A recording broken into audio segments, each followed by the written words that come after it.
How's it going, guys? It's Universal Entertainment here, and I'm going to give you my top 10 underrated classic Doctor Who episodes. Now, I just want to tell you before I start this video, I haven't seen every episode. I will update this list when I've seen every episode, but I have seen most of them. So, if you want to check out my Doctor Who DVD collection, you can. That gives you an idea of what episodes I own. So if you're wondering, oh, where's this episode? Then you'll know, okay, he hasn't got it, he hasn't seen it, okay. But I've seen most of them, and I've seen a lot of the bad ones, or a lot of the ones that some people may deem underrated. So I feel that I'm in a place that I can make a list like this that, is valid. I think that the episodes on this list are valid, and I think that some people will agree that they're underrated, some people won't, of course. And of course, because these aren't like the episodes that are bad that I think are good or whatever. These are just episodes that I think are better than they are perceived to be. So these are episodes that could be, an episode on here could be rated, fairly decently. But I think it's much better than people make it out to be. It could be an episode that's absolutely terrible by some people. And I think it's just above average, so it's got some variety there. So just bear in mind that just because an episode's on this list, the one that's winning or something, the number one on my list here, that does not mean that it is my favourite episode or I love the episode. It just means that I think it's a lot more underrated than than people think it is. So, without further ado, let's get straight into this with number 10. Okay, with number 10, now this is an episode that it's really not a badly rated story. I think it's a story that some people like, some people hate it. But definitely not a story that many people perceive to be terrible. And that is The Face of Evil, the fourth Doctor story that introduced Leela, the Doctor's companion. And this is a story that I really enjoyed. I remember watching it when I was younger and then buying the DVD. And I really enjoyed the story. I thought it had an intriguing plot, wondering whether the Doctor was the evil one, or what was going on, why they perceived this guy, the Doctor, to be the evil one, why why the Doctor's voice could be heard in this machine thingy. It was a really good story, I felt. It wasn't the best story in the world, yeah, but I think it's a story that, it's one of those stories that was really put in the middle of a bunch of really excellent stories. I can't remember the name of the season it was in, but I'm pretty sure that the season it was in was a damn strong season. It's the same season that has classics like The Robots of Death, The Talons of Weng Chiang, The Deadly Assassin, The Hand of Fear. When you're an episode that's in between The Robots of Death and Deadly Assassin, it's hard, it's really difficult to, stand your ground no matter how good a story it is. If The Face of Evil was a season, in Colin Baker's first season, I think people would have, seen it as a much better episode because, because it was in it would have been in a weaker season, but this was in a really good episode in a strong season that I think because of it has been underlooked, because no one will say, yeah, in that season, that episode there, that's a classic. Like with Vengeance on Varos, I haven't seen it, I can't really say much about the episode, but what I get from that is, it's a really good story, but when you put it next to other great stories, it's not that great. But then you put it in the season it's the strongest, by many people's opinions. Meaning it's just, people will say in that season, that's the episode. Face of Evil doesn't have that, and I feel that's why it's so underrated. But again, like I said, it's not a badly rated story, but it's much better than people perceive it to be, in my opinion, which is why it's number 10 on my list. And number 9, this is a story that, it's very mixed, people's opinion on this. Some people love it, some people hate it. I don't love it, but I think it's a really good story that I think is underappreciated. And that is Jon Pertwee's final story, Planet of the Spiders. This story, it's, like I said, it's not amazing. It's not 10 out of 10, 9 out of 10 stuff. It's more of a 7 or 8 out of 10. But there are people out there who will say it's not a satisfying end, it doesn't do Jon Pertwee's damn strong tenure as the Doctor justice. I somewhat disagree. I think it has a lot of things in that episode that reflect the Jon Pertwee era that do justice to it. And yes, like I said, it's very flawed, it's got its flaws, but you can't deny that those last few episodes, I just love those last 3 episodes.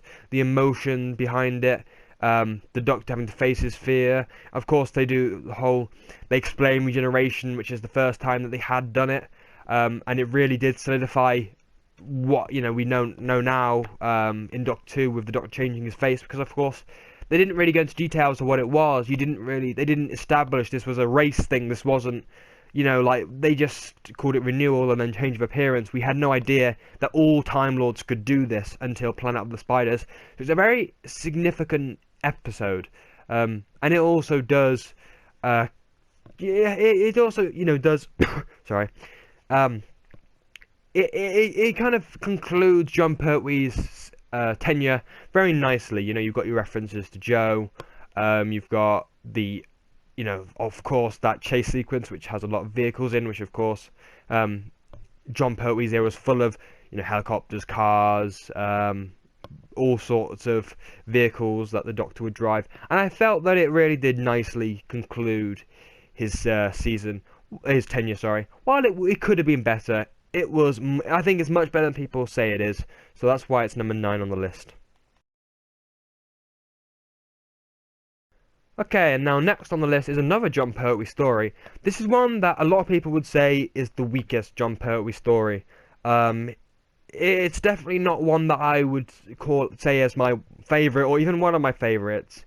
It's probably one of my least favourites, if I will be honest. But when I look at the Jon Pertwee era, it's very strong, and I don't really think there's an episode of the Jon Pertwee era that I dislike that I've seen so far, and I've seen all but 6 of them. And that is the Time Monster. Now, it's a very ridiculous story, Baby Benton, that sort of thing. It's kind of bizarre, and I thought the ending was a bit bizarre. I thought a lot of it was really bizarre, and it was, I gotta be honest, I did laugh at the episode when I watched it. I really enjoyed it at points. Yes, it wasn't amazing. It isn't a 10 out of 10. It isn't even a 7 out of 10. It's probably a 6 out of 10. But when I see people giving it a 2 and a 3 and a 4 out of 10, I don't think it's that bad. I really don't. I think it was an enjoyable watch. I wouldn't even call it a so bad it's good episode. I think it was just a really enjoyable watch, and yes, it was very flawed. They've got a time travel machine thing called Tom Tit, which was ridiculous. It's a very ridiculous story. It's a story that you could tell the writer just sort of said, sort of winged it a little bit, and they wanted a light-hearted story, because a lot of Jon Pertwee's stories were quite dark and quite action-packed, and it was a nice change, I felt. So yeah, I don't think it's as bad as people say. While it's not a classic, it's not as bad as people say it is, in my opinion. So that is why it's number 8 on the list.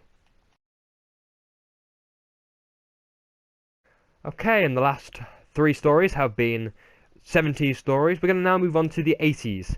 And now in number 7, I have Terminus. Now this is a story that, again, like the Time Monster, it's not amazing. It's not, I mean, I see a lot of people giving it, like the Time Monster, 2, 3, 4s out of 10s. It came in the Black Guardian trilogy. It's the one that people would often say is the weakest link in the Black Guardian trilogy. I somewhat agree to that, but at the same time, I think it's a good story. I think it's again at least a 6 or maybe a 7. I'd probably give it a 6 or a 7 out of 10 if I were to give it if I were to rank it. And just to be clear, I know some people do say 7 out of 10 these days is average, but I deem a 5 out of 10 to be average. That's just my ranking system, but that's how I would rank it. So for me, a 7 out of 10 for Terminus would be quite a good score, and I do think Terminus is a good episode. It's a good end for Nyssa. I liked the whole idea of the plague thing. I really liked it. I thought that they're getting a bit sick. I thought Nyssa coming ill was quite a good story plot with them unsure. Especially when it was Nyssa's end. You don't know what's going to happen to her. You don't know. It built up a lot of mystery, and there was uncertainty. And because you knew it was Nyssa's last, you were unsure of what was going to happen. And I really liked that about Terminus, that there was a lot of uncertainty of what was going to happen. I thought it was a good story. Well, it's not amazing, like I said. It was a good story that I don't think is the abomination people tend to say it is. Like I said, it's either this or Mordred Undead would be the weakest link in the Black Guardian trilogy, but I do think Terminus is a good story. That if someone were to say to me, "Oh, name 5 or 6 terrible stories in the classic era," I wouldn't even think about Terminus, to be honest. When it comes to that, I deem it as a decent story, not amazing, but just a decent Doctor Who story. That, it may well be like The Face of Evil. It is, in amongst some strong episodes, and maybe that's why people tend to hate on it. I don't know. I don't think I've seen much of that season in which the Black Guardian trilogy is focused. I'm not sure. I think I have actually, but I think it's a good story nonetheless. That one that is really underrated. So that's why it's number 7 on the list. Okay, then. So we've done the 80s. We've done the 70s. We haven't done the 60s yet. So in 6th place on my list is The Edge of Destruction, the nice little 2-parter in the Beginnings box set.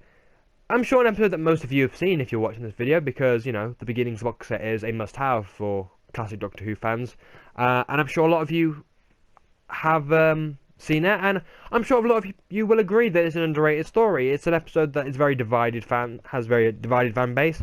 When I see reviews, generally people say it's not very good, which is why I decided to include it on the list. But I would have put it higher, but because I do see some people say it's a good story, I did lower it a tiny bit because of that. So yeah, in 6th place, The Edge of Destruction. By 2-parter standards, there's very few in the classic era, of course not counting the Colin Baker's first season, because it was 2 parts, pretty much every story, I think other than the 2 Doctors. So pretty much every story was 2-parters, but, it's a 45-minute episodes back then, so yeah, I deem The Edge of Destruction, The Rescue, Black Orchid, King's Theme, Sontaran Experiment, I can't think of any others. I deem them to be the only 2-part stories. And I think of all of them, it's the second best 2-part story after the Sontaran Experiment. I think it's a good story. It's probably the story that, I'll be honest, I think I enjoy The Edge of Destruction more than I enjoy An Unearthly Child, at least 2 to 4. I like episode 1 the most. And the Daleks. I do enjoy Edge of Destruction a lot. And, whilst I thought that, other than episode 1, An Unearthly Child was painful to watch, and I felt the Daleks was good but a bit slow, I felt that The Edge of Destruction flowed nicely. It was the right size. It had a decent plot that I never got bored of. It was the only episode in there that I sort of, in the beginning box set, that I watched without getting bored at all. Like I said, I felt that An Unearthly Child was painful to watch from episodes 2 to 4, and I felt that the Daleks was a bit slow. The Edge of Destruction is a nice 2-parter. Yes, it's not amazing, but no 2-part story is, I don't think, in the classic era. So, I thought it was a nice little story that kind of, was the right length, didn't overstay its welcome, and I thought it was a fun watch. It was that cheap episode in the series, in the season, sorry, that I thought was good. Whilst not brilliant, it was good. Much better than I think people will think it is. So that's why it's number 6 on my list. Okay, now this is the first story on this list that I deem to be a very strong story. That I think a lot of people, whilst they don't say it's terrible, generally say it's average or slightly above average. For me, this is a story that competes for top 10 in the classic era, and that is Tom Baker's swan song, Logopolis. Now, I've always been very confused as to why people dislike Logopolis, or don't think it is as good as it is, or a good end for Tom Baker's era. Because I love that story. I really do love it. I've seen it so many times, and it's a story that, a lot of the time, if I want to jump into a regeneration story, Logopolis is probably the first one I jump to in the classic era. Because, I think War Games is the best regeneration story. But I don't think but it's very long. It's a very long story, and I've got to feel dedicated to go and watch it. Because, it's 10 parts, whereas Logopolis is 4. It's like half the length of the War Games. And, like I said, it's not the best regeneration story, but I deem it to be... I know people are going to go and say, oh, but Caves of Androzani, how can you not say that, Caves of Androzani? I'm going to be honest, I like Caves of Androzani, but I prefer Logopolis. I'm not a huge Peter Davison fan. He's my least favorite Doctor. I know I'm probably getting people disliking this video now to hell, but I'm gonna be honest. I like Caves Ranjazani. Don't get me wrong. I think it's one of the best Fifth Doctor stories, but I don't like it as much as Logopolis. I really do like Logopolis. Caves Ranjazani, I love it as well, but I don't think it's as good as Logopolis. I just love that regeneration sequence. That last episode, I love episode 4 of Logopolis. I love. It's a bit slower in the middle. I think it's an episode that is strong at the beginning, strong at the end. It's a bit weaker in the middle, but I think overall, I think it's the second best regeneration story after War Games, and then third place would be Caves Ranjazani. And number 4. Now, I'm not sure with this story whether it's people hating on it because of the DVD release or hating on it because they don't like the story itself. I think it's a mixture of the two, because people before the release of the DVD were saying they didn't like the episode that much, or they were unsure, they thought it was average. Whilst I'll agree that it isn't the best story in the world and it is a terrible DVD release, I have to say that I think the episode is much better than people say it is. I think it's much better than the 5 out of 10 people give it. I would give it a 7 or an 8 out of 10, and that is the Underwater Menace. I thought it was a really fun story. It's bonkers as hell. It was a ridiculous plot. I don't like the Time Monster, but I like those ridiculous plots once and again. Actually, you know, the Time Monster and Underwater Menace both feature Atlantis, so that's kind of weird. I don't know what it is about Atlantis stories that seem to be badly rated, but oh well. The Underwater Menace, I thought was a really fun story. I thought it was a good story. I thought, you know, they had a villain just who I hated, which is good. When you hate a villain, then it's a great thing. I mean, there's a difference obviously between hating a villain because he's bad writing and hating a villain because you want to punch him in the face because he's an asshole. That was the kind of hate that I had for the villain. I wanted to punch him in the face because he was an asshole. So that's why I liked the Underwater Menace. I thought it had a good villain. The second Doctor was my favourite Doctor. I thought he stole the show, and that I thought he was coming to terms with the character much more. Jamie, okay, that was a little bit underused, but yeah, okay. He was, you know, it was the first episode. He was written in at the last minute in the Highlanders, so yeah, that's true. Polly wasn't the best either. She was a little bit poorly written, but you know what? I still enjoyed it. At the end of it, it's a story that's very flawed, that I thought had an interesting plot, and was just so ridiculous that I just enjoyed the hell out of it. So I do think the Underwater Menace is a story that I definitely recommend you watch. Once it's gone down in price, because I can't recommend the DVD. I got it cheap in the BBC shop closing sale, but it's a poor release. The screen, you know, the telesnap animation thing they've done for the episodes 1 and 4 are absolutely terrible. It's just awful. Poor release in terms of DVD, but you know what? As an episode itself, if it had a good DVD release, I think it's quite good, and that's what it counts. It's not about the DVD release. So I know people hating on this story because of the poor DVD release. Well, you know, I think people need to know. I don't think the episode is bad. I think the DVD release is poor. I'd give the DVD release a 3 out of 10. I'd give the episode itself a 7 or an 8. Probably an 8. So yeah, I think Underwater Menace is a good story. Check it out when you can. It's in 4th place on my list.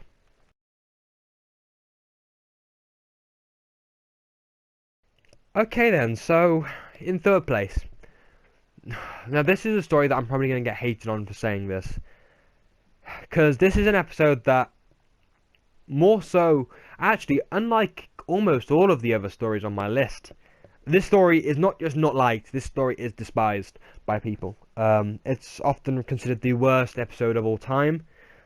If not, it's in the top 5 of people's worst episodes of all time. That I look at, and you know, I watched this story. I watched it knowing it was going to be bad, okay, or hearing it was apparently bad and terrible and the worst episode of all time. I finished watching it and I thought, you know what, that wasn't an amazing story. That wasn't brilliant. It was by no means a classic. But is this really the weakest episode of what Doctor Who? Because I've seen much worse. I really have, and that is Time Lash. I know people are gonna, you know, be hating like they were on, you know, if people who've already disliked me for Caves Ranjazani are probably gonna undislike the video and dislike it again because I said that I don't think Time Lash is terrible. I don't think Time Lash is terrible. I don't think it's amazing. I don't even think it's very good. I think it's an episode slightly above average. It's a fair story that I think more people hate on because of the budget. Because of course, I can't deny the production values, the budget is awful. I don't think that Time Lash would be this hated if it weren't for the low production value. If the budget was higher, I think it would be a story that, whilst not loved, would be more tolerated. Because 80% of this story's problems come from the budget. There are problems, okay, with the story script. I think that Perry was criminally underused, was poorly written. The villain was okay. I think again, it could have done with some tweaking. I think the android thing was just ridiculous, and I don't know why they decided, if you've seen the episode, you know what I mean with the android. I thought it was absolutely horrible. The acting wasn't very good. Yeah, it's a story that I think is okay. It's a story that by no means would I consider to be the worst. Now I've seen it, I'm going to say no, I don't think it's that bad. I don't think it's good. I think it's an episode that if you're scared to watch, I don't think you should be as scared as you probably are, like I was. I think it's an episode that's decent, poor in places, good in others. It's got many problems, but overall I think that it's a slightly above average in terms of the story. I don't hate it.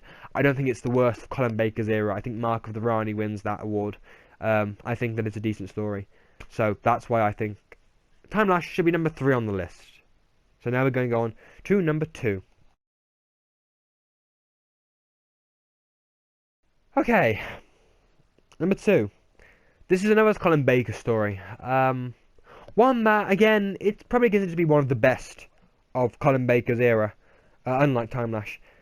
But at the same time, people don't look at it too fondly. And that is The Two Doctors. I really like The Two Doctors. I will be honest. I think it's like Time Lash. It's a story that has many flaws. But at the end of it, I watched that episode and I enjoy it. I really do enjoy it. I think Patrick Troughton is great. Jamie's great. The Sixth Doctor's great. Perry is, yeah. I mean, I'm not a big fan of Perry, but she was okay. I think that it's a decent story. I think the script, is a bit silly, but I think it's still not bad. I think it's a generally good story. A story that I would rate much more highly than others would rate it. It's not my top 10 material, but I think it's a good story. It's a story that I'd probably give a 7 or an 8 out of 10. But like I said, an episode that is, I think, criminally underrated. I really do think it's a good story that people should give a chance if you haven't seen it. And probably in my top 10 of the 80s stories. If I were to put my top 10 80s stories, it would definitely make that list. So I like it. You may disagree, but I personally think it's an underrated story that's a little underrated gem. So that's number 2. Now we're going to go on to number 1. Okay, now number 1 is a story that I've been watching for many years, but nonetheless, it's a story that people often hate, and a lot of people would say it's the weakest, or one of the weakest, Fourth Doctor stories. And I'll disagree. It's not one of the best, but it's not one of the worst. It's an episode that I believe on Amazon has a 3.5-star rating, which I'd probably boost that up to a 4.5-star rating. And that is The Invasion of Time. It's a Gallifrey-bound story that I do really enjoy. I think, like many of the stories on the... Actually, no, like all of the stories on this list, it has its flaws. It does have some flaws. But I think at the end of it, I really enjoy that story. It's a story that it's a 6-parter that I often love to watch. It's it's not one that I'll pass up or I'll ever get bored of. I've watched it so many times, and yeah, it's just a damn strong story. I don't know why people hate on that one. It's just my opinion. I think it's a good story. I'd probably give it an 8 or a 9 out of 10 if I had to rate it. I'll be honest with you. I thought it had a really interesting plot. It's looked on much more harshly than it should be. I think it's because it's a Gallifrey story. A lot of the time when you get a story on Gallifrey, it has to be spectacular, else it's not very good for most people. When you set a story on Gallifrey, there's instantly those very high expectations. I think that only one story in the history has ever actually met the high standards of a Gallifrey story, and that's The Deadly Assassin. I think every other Gallifrey-bound story has been, by review and fan standards, a letdown. I mean, that's my opinion. I think that people have very high expectations of Gallifrey stories, and I think That's why most Gallifrey bound stories don't get rated as highly, because people think it will be like the best thing in the world and should be the best Doctor Who story of all time. I think it's a good story, and I think it's one that I think if it wasn't set on Gallifrey and people didn't have such high expectations for it, I think it would be rated much more highly. So that is all of the top 10 underrated stories, in my opinion. You're welcome to have your own opinions. I would love to see you voice them below in the comments section, and I'll be sure to read them. Like I said, I haven't seen every Doctor Who episode. I'll probably update this collection in maybe about a year or two, whenever I've seen every single story, because then I can give you an actual opinion of what I really think, after seeing everything, are the most underrated stories. I'm sure a lot of the stories on this list will not change. As you can see, I've seen a lot of the ones that, by many people's standards, will be underrated. Maybe some of the lower half stories on the list maybe get taken off, but I think that definitely that top 5 or top 6, I think will definitely stay there for a while. I don't think those ones will move off. Maybe might go a bit lower down, but I don't think they'll move off the top 10 most underrated classic stories, in my opinion. So that's all. Thank you for watching. Subscribe to my channel for more content, and I will see you all in a future Doctor Who video. So I'll see you all then.